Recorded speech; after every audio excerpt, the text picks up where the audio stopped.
Association has been bringing this to the people of Lynn for 3 years now, believe it or not, and we hope to continue it as a tradition throughout the future. We know it's a gorgeous day outside, and you took your time to be here, and we appreciate that. And I would like to thank some people for being here today. Of course, our mayor, Judy Flanagan Kennedy, who will be giving our address. And we have some other dignitaries in the audience, among whom are school committee candidate and current committee member Charlie Gallo,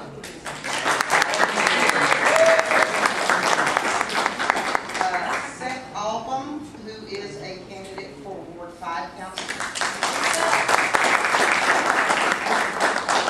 Rick Scarber, who is a current school committee member and candidate, Jesse Jaber, who is a candidate for Ward 2, and Debbie Plunkett, who is a candidate for Ward 1. And Stanley Warren right here, who didn't sign in on the who is also a candidate for school committee.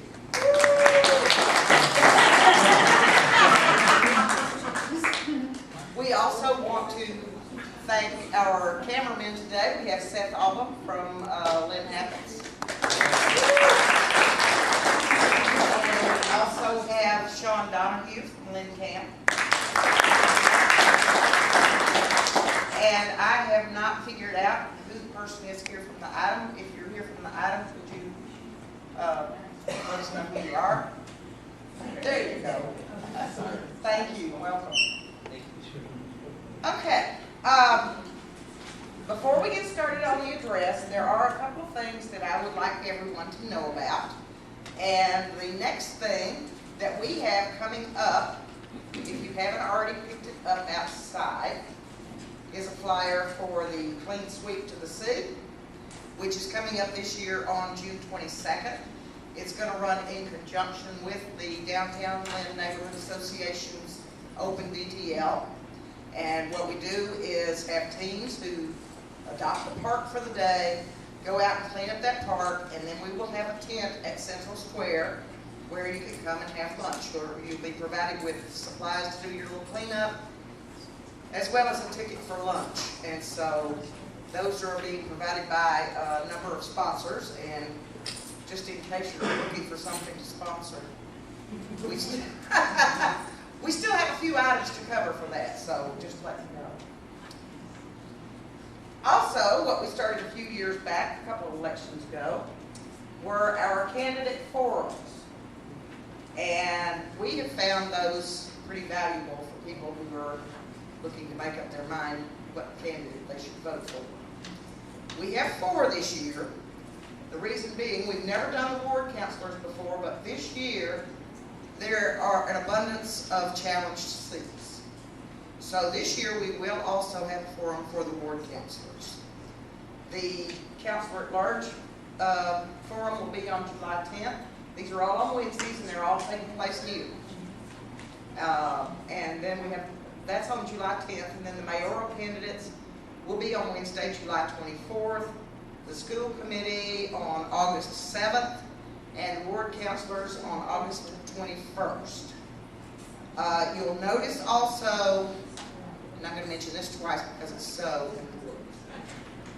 At the bottom of your at your ward council, any kind of debate. That whole flyer, we just used one piece of paper. We thought we would save some trees. There's a note here that asks you to please come on July the 27th over to the Elhan building at 10 Church Street. We want your blood. In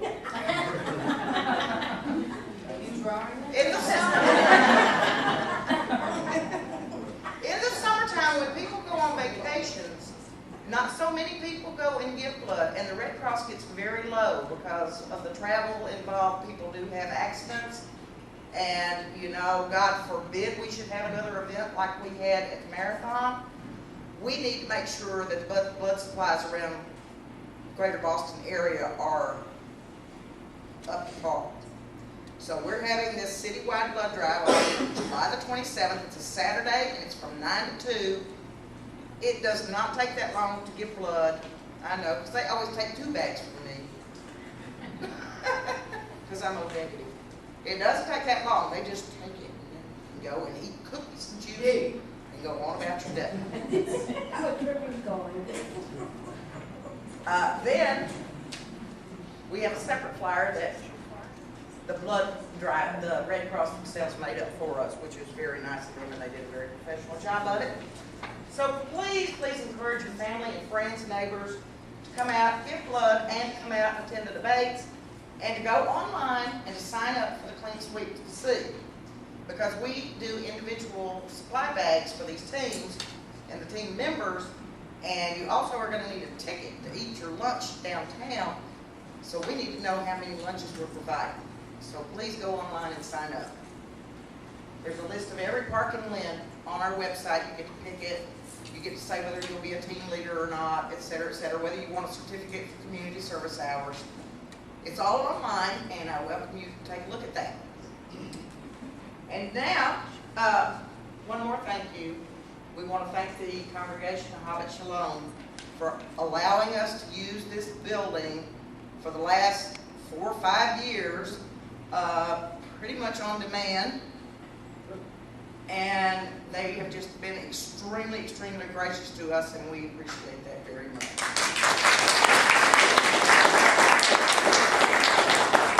So without further ado, I would like to ask our mayor to come forward and take the podium and give us her statement of the city address for this year.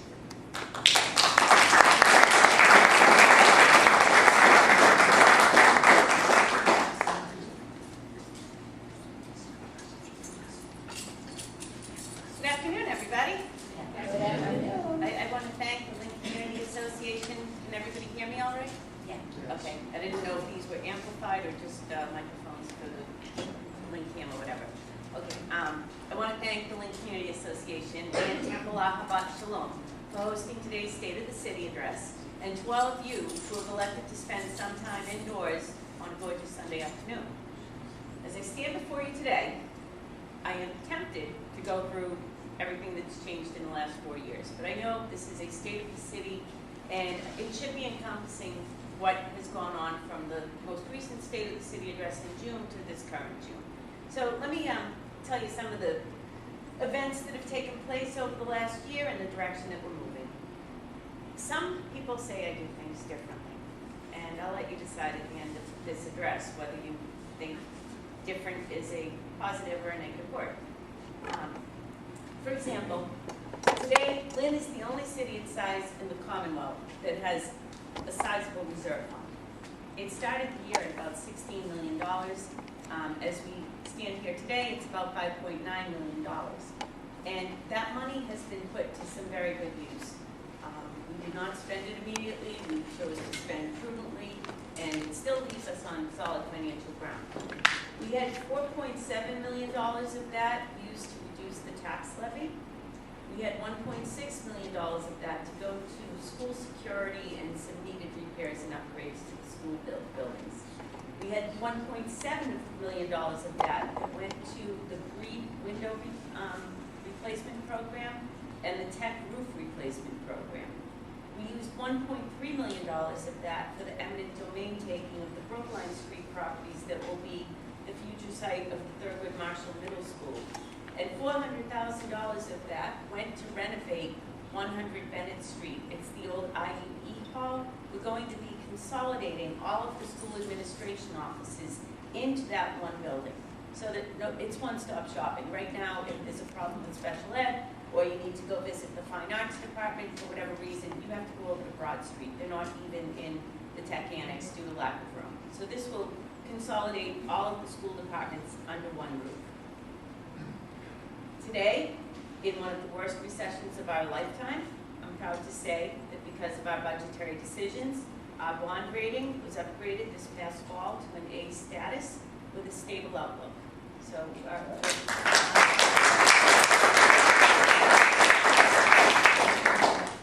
today, when other cities are struggling with massive layoffs and cuts, I can proudly say to you that we have not laid off anybody for this year's upcoming FY14, nor have we laid off anybody in the past 4 years. Our police force has increased from 161 to 193 today. We have reinstituted the SRO program in all of the middle schools. Most recently, Fecto Larry was added this past year. The walking patrolmen are in our downtown, and the CLT, those are the bike officers that you see, are in every sector of the city, which means they're in every neighborhood of the city. And they've been put there in order to take care of quality of life issues. Somebody who plays the stereo too loud, some kid that guns the motor of his car, and they're down on the ground. They get to hear about those things, and it allows the regular patrol cars to go about their business as well. Additionally, our fire department has grown from 166 uniformed personnel 4 years ago. Now we're at 188, and we intend to be staying right around that 190 area with both the police and the fire.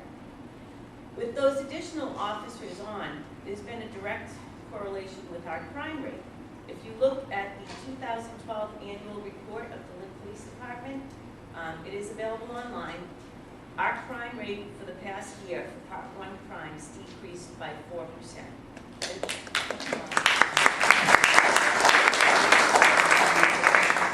Today, as our crime rate has decreased, people are feeling safe in our city and in our downtown. And you all know that we were designated an arts and cultural district, one of the first 5 in the Commonwealth. That happened just over a year ago. But it's not just the arts and culture that are thriving downtown. Look at the new developments that are happening as we speak in the downtown. Rossetti's, which is a successful restaurant in Lynn, right on the beach. I don't know, have any of you ever eaten there? Okay. They're really, really good. And they were looking to site a second location. And when they saw what was happening at the Lynn Auditorium, they approached us. And they have chosen a site on Sutton Street.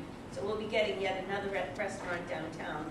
That's in addition to Demici's, who's expanding and putting a bigger kitchen in downtown Lynn, right near that Rossetti site. And I also want to let you know that just in the last month or so, North Shore Community College has finalized expansion plans, and they're putting a satellite campus on Union Street downtown with a culinary arts program. And they're hoping to have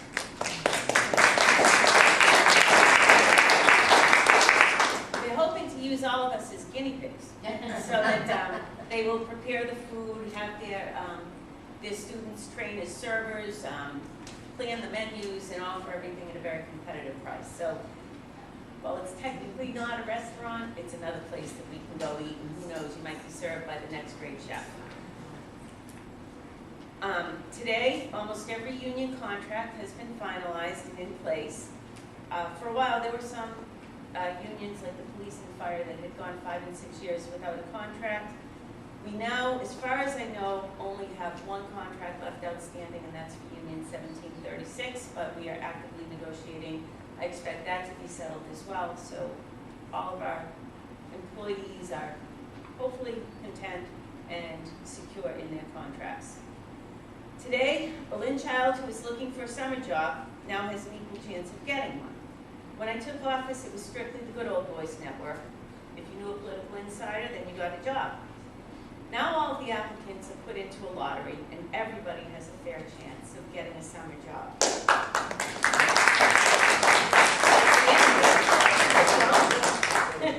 And I have to say, a few have still managed to pull strings and get their children summer jobs while bypassing the lottery. I'm not going to name names, but there are still remnants of the old guard out there who simply didn't want to play fair within the system that I implemented. So, as you all know, since around the late 1980s, we've seen the GE land sit vacant, 22 acres over there. And as a result of us meeting directly with the GE corporate officials, not staying in Lynn, but talking with the New York officials who really decide what is going to happen with GE's real estate portfolio, we were able to get them to put the land on the market, It was bought, I think in a trust by a gentleman named Charlie Patzios from Swampscott. He wanted to lease it out in order to put a market basket on there. And Market Basket finalized their deal about a month ago, so pretty soon you will be seeing a Market Basket at the corner of Federal Street and Western Avenue, founded on the other side by Waterhill Street. They are expected to employ almost 500 people. And I know that Market Basket has a corporate policy of employing young people as well. So that can only help the youth find more jobs in the city. And many of you may have heard about the most recent addition to the stable of Newland businesses, and that is Kettle Cuisine. They just held an event last week for some of their higher-ranking executives in Lynn City Hall Auditorium to introduce them to the city of Lynn and to let them get to know a little bit about their new home. They were in Chelsea, and they simply ran out of room in Chelsea. So when word got out that they were looking to expand, and there were 12 cities that were courting them, I went with the EDIC director, Jim Cowdell, and we reached out to them personally. We rolled out the red carpet. Knocking on their door and introducing ourselves to the president of the company, we were able to offer them a tax incentive. And most importantly, we let them know that Lynn is a place that is easy to work with and that we really wanted them to come to Lynn. They are investing $20 million in the clock tower building, and they're bringing over 100 new jobs to Lynn. They're going to have about a 200,000 square foot manufacturing facility. And like you probably don't know exactly what Kettle Cuisine is, they supply restaurants with their soups. And their inside corporate motto is we've won first, second, third, fourth, and fifth place for best clam chowder at restaurants. So everybody just tweaks it, and then their stuff gets the top prize. So we've opened the doors to City Hall. We have been trying to make use of online information, and so that people have a one-stop place to go and look for our anything that they would need to know. And right now, in fact, the proposed budgets for FY14 should be posted on the city's website. We have upcoming public hearings for both the school side budget and the city side budget. And as far as I know, those are up and available for you to review before you go to the public hearing. So you will be able to be informed. We've also been working to help out our seniors who are homeowners. Well, actually some who are not homeowners as well. But on the homeowner side, along with Jamie Cerulli, my chief of staff, who is here today, and Peter Karen, who is the chief of assessing, and Dan Cahill from the city council, we were able to put together a senior tax abatement program so that these seniors can volunteer at a rate of, it's not compensable in dollars, but it is compensable in dollars off of their tax bills.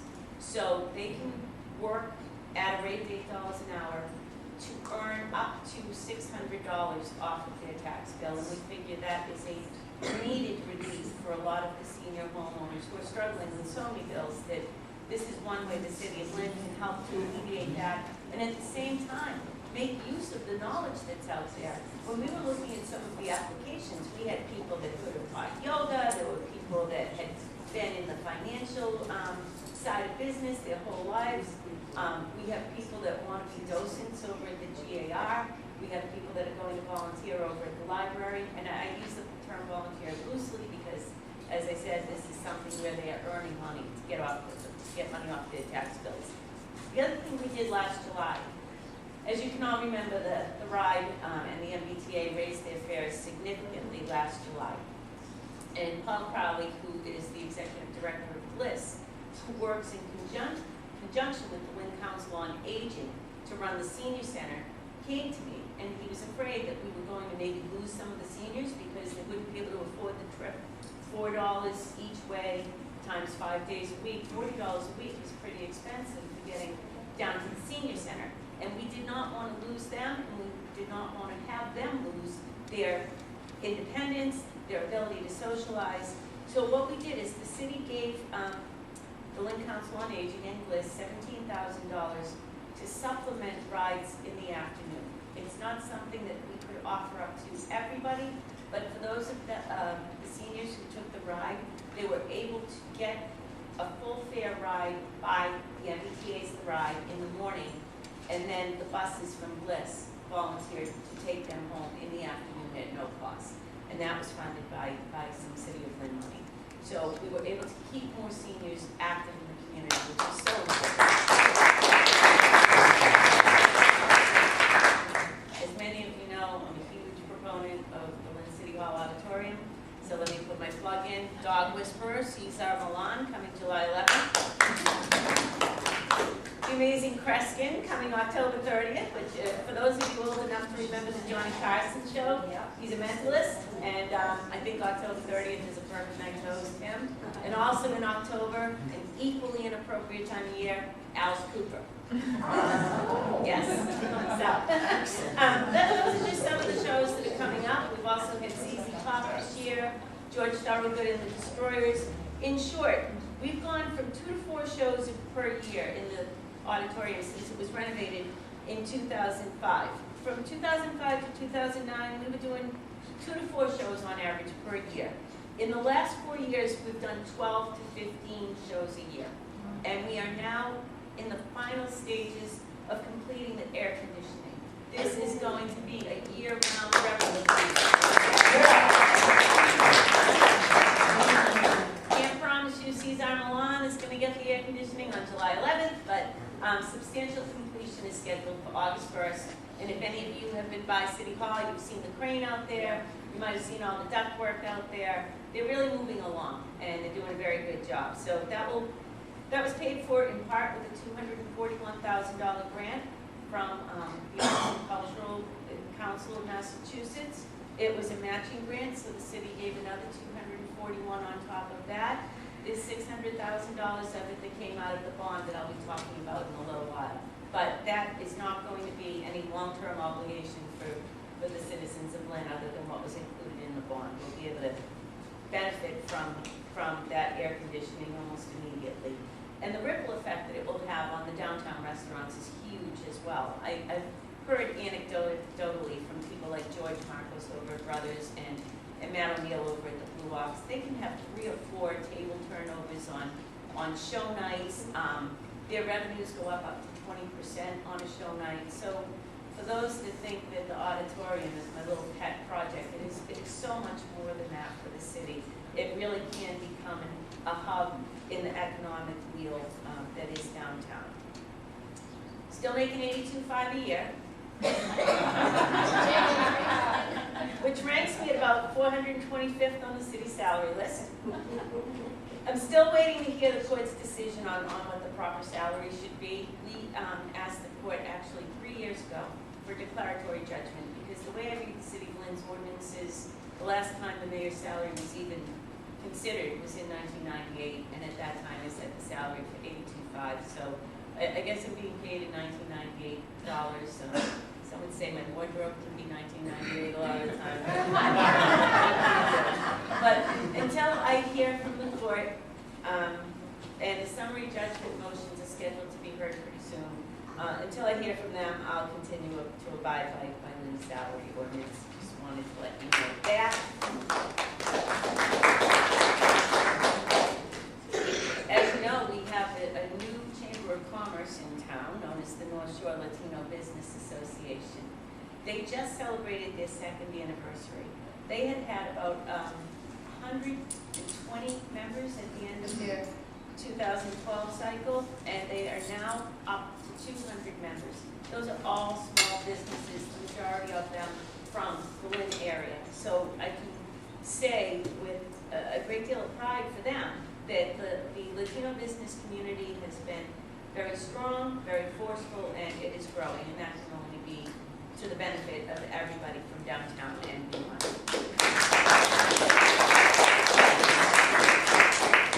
I just got word this past week that the Lynn, well, this one was actually a couple months ago, Common Grandstand has a $790,000 renovation that's going to be taking place. It will become handicap accessible. It will have a lift built into it. It will become more stable. Those of you who have gone by it might have seen that we have the orange protective netting up there because we don't want anybody to get hurt on it. If we have some money left over after the grandstand design is done, we're looking to put some Victorian lighting back on the common rather than those harsh kind of floodlights that we have out there. Also, through Mass in Motion, the health department is going to be putting mile markers for walkers. So that I think it's going to be every 10th of a mile, it might be every quarter of a mile, there will be markers on the common. And it's all part of the fitness initiative. A lot of it was done by the Food and Fitness Alliance here in Lynn. And that should help us to get a little bit more in shape. How many of you have seen the Barkland Avenue dog park? How many of you have had your dog romped in the Barkland Avenue dog park? You have to get your admissions, get your little tags, because when we started this the first week, people were pretty skeptical when we opened in April. We had 8 applicants the first week. By the third week, we were up to 150 applicants. I love going by that dog park, because not only is it being utilized, and it gives the dogs a chance to run off leash without being in the woods or without being down to the sea. When you see the people that come together, they all immediately have something in common. They are dog lovers, I assume. And I'll see the people clustered. They're not just standing in little separate areas. They are clustering, talking, getting to know their neighbors. And I think that was an unintended but very, very positive consequence of having that dog park in the city. We've been working on doing a lot of paving in the streets. As you may know, we did Franklin Street last year, we did Commercial Street last year. We finally did Union Street after all the work was done. Once all of the electrical utility work is done on Broad and Lewis Street, that's one of the next major streets to be done. And the Wyoming Square project as well, we're going to have some reconfigurations done over there. And speaking of Wyoming Square, I changed some of the members of the Off-Street Parking Commission because I felt as though we were stuck in a rut with the Off-Street Parking Commission. So over the past year, beginning in the fall and continuing through the winter, I gradually had a turnover of personnel at the Off-Street Parking Commission. And it is now, for the first time ever, representative of the people who should be concerned with the off-street parking. Jane Kelly, who many of you may know from Arts After Hours, or maybe the Friends of Lynn Woods, she's married to Ranger Dan Small. She has been very involved with downtown businesses, and in particular with Arts After Hours. I named her to the commission. She is somebody, if you know her, she will speak her mind. She can't help herself. Corey Jackson, I have also named to the downtown off-street, to the off-street parking commission. He lives downtown. He knows what it's like to try to find a parking space, or when you have a friend coming over, trying to tell them where to go park. Tasso Nikolakopoulos, who is just a really outstanding member of the Chamber of Commerce. He understands businesses' needs. And Jamie's really, she's just the best. and call it nepotism if you will, but she understands the vision I have for what should be done with these parking lots. We have had the Andrew Street lot looked at for automation. It's only going to cost $10,000, so you should be seeing automation in the Andrew Street parking lot pretty soon. And if any of you have spent time up in Salem at the Church Street parking lot, it will take debit cards, it will take cash, you won't have to have a collector, and it will be a 24/7 source of revenue for the city. Well, at least depending on what hours we use, but in other words, whether it's manned or not, we will have that revenue coming in. So happy to say that. That $4 million bond that I referred to earlier, we have some not so glamorous things that were included in that bond, and some that are a little more, I guess they're easier to elaborate on. Some of the boring things. $75,000 of that is going to security over at Lynn City Hall in the form of glass panes on offices that handle cash. Because last summer, we had 2 incidents in a row, one where a disgruntled taxpayer tried to jump over the counter. And a day later, when one of our employees had a personal fan to keep herself cool, somebody grabbed the fan and literally threw it at her. So we decided it was money well worth it. If you've ever been down to the parking department, you know that you have to get buzzed in behind the glass, and otherwise everything's handled with this glass barrier between those employees and the public, and we're going to be doing that in the treasurer and collector's office. So the other sort of non-glamorous major amount that's coming out of there is $250,000 to fix the City Hall steps. Now they look good from the outside, but every so often the Commissioner of Inspectional Services, Mike Donovan, needs to go down there and check to see what's going on. And I think in part because of the increased traffic into City Hall with the shows, we have sometimes thousands of people going up and down those steps on any given night. And it's been wearing on it, and the rebar is deteriorating, and Mike tells me that if you look up from underneath, you can see the sky, which is not good. So we are undertaking a $250,000 upgrade of the City Hall steps to make it safe for everybody. Some of the more fun things that we're doing is every single board in the city is going to get some benefit out of this bond. A lot of it is going to parks and playgrounds. Part of it is going to restrooms over at Lynn Woods, because we've had a lot of instances where we want to bring the school children into Lynn Woods to learn what's out there, but try taking a group of 25 second graders and not having a bathroom available. So some of that money is going to go over there. But the $4 million bond is going to be signed tomorrow. I have to make myself available all day.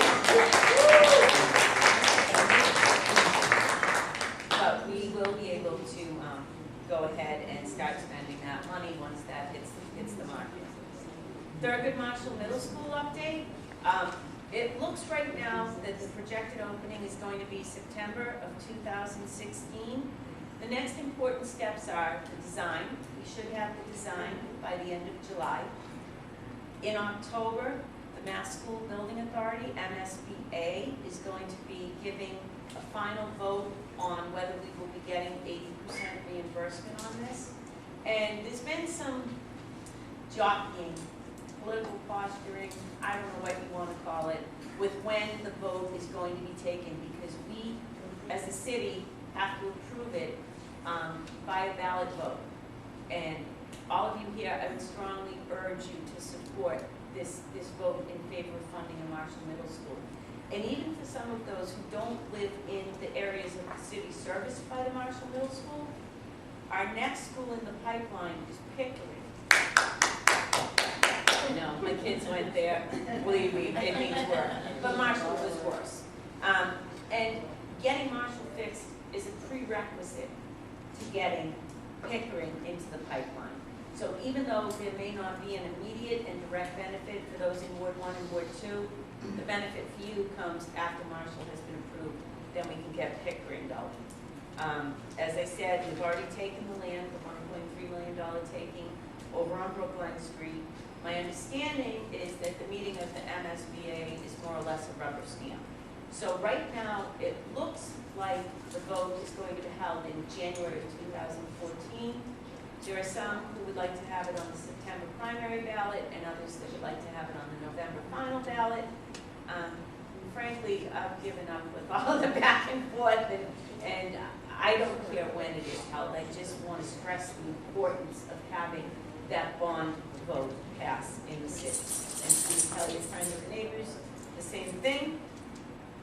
Over at the library, we have put in a library teen room. I don't know how many of you have seen it, but I was approached this past year by Teresa Hurley, the director of the library, and she said, Mayor, you know, we lose the kids. We have the children's room, and we have the adult reading rooms, and then the reference for when people need to do research and get information up there.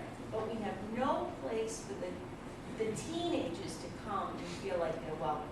So if you go over to the library now, you'll see she received a grant for part of it. There's comfortable chairs, there's a computer lab.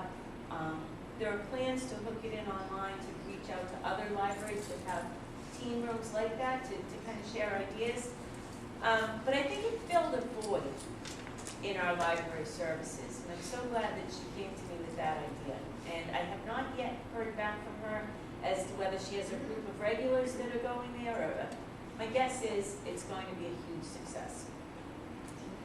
This past week, actually last weekend, did anybody see Abraham Lincoln walking around town? Yes.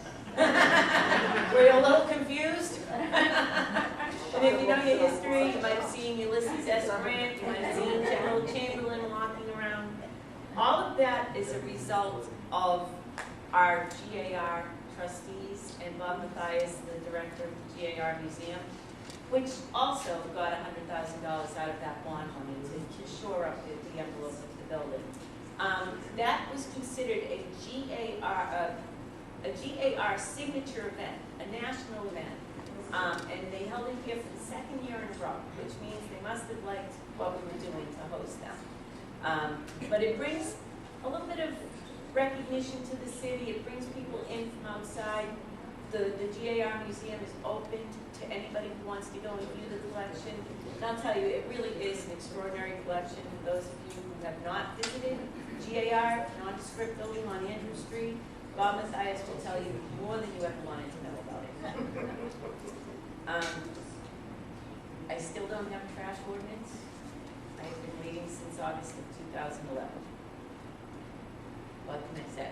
Not my department. I did write a draft up and asked if I could have them, have the city council use it as a template, but since I'm reporting on what's going on in the city, we do not have a trash ordinance yet. The school committee, for the first time over the last couple of months, held school committee workshops in conjunction with the Mass Association of School Committees. It was really informative. We sat for 8 hours in addition to our regularly scheduled school committee meetings. We met on off nights and had 3 sessions of close to 3 hours apiece, where we're able to kind of hash things out and state quite bluntly what we wanted to see the school committee do, how could we have a unified direction to take, what we wanted to do about the superintendent's evaluation. And I have to say that working together in those workshops was fantastic, because we now have a superintendent's evaluation tool that will be ready for the next time Dr. Lynn has to be evaluated. Everybody's in agreement on it, including the superintendent. It appears to be fair, and it appears to be comprehensive. We have been treating the vegetation at Flats and Sluice Pond. This has been an ongoing and cyclical problem for those Ward 1 ponds, because what would happen is it's ground up money somewhere. Sometimes the water and sewer would have some money, sometimes DPW would have some money.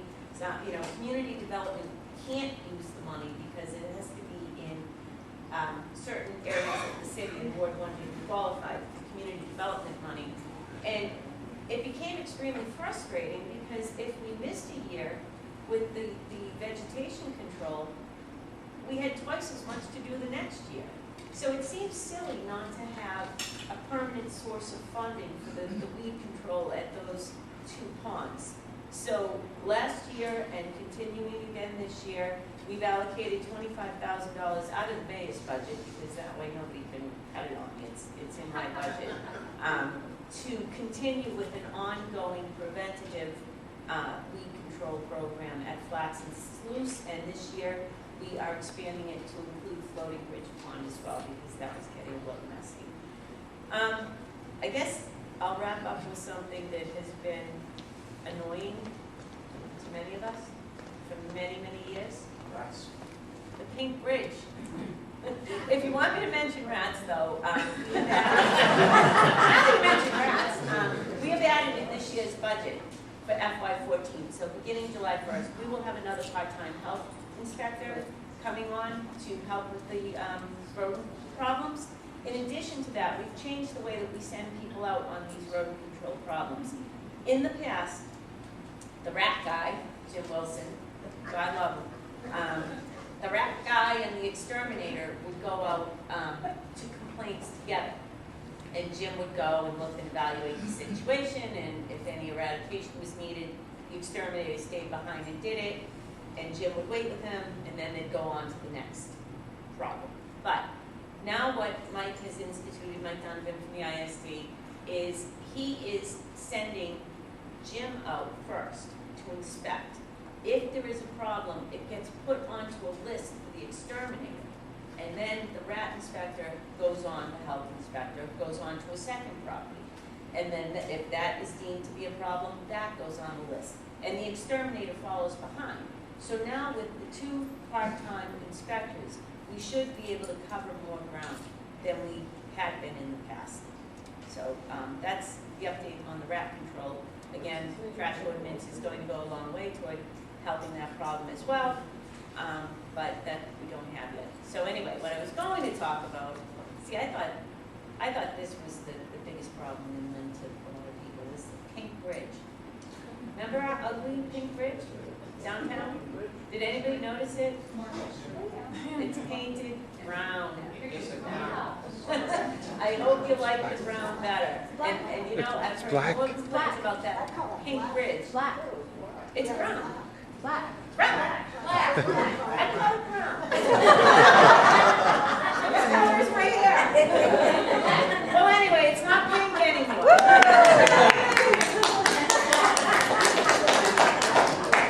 And wouldn't you know it, the perfect thing about you can't please everybody, somebody came to me and said, "Why'd you paint the pink bridge? I love the pink bridge." But I have to say, we got far more positives about the dark colored bridge than we ever did about the pink bridge.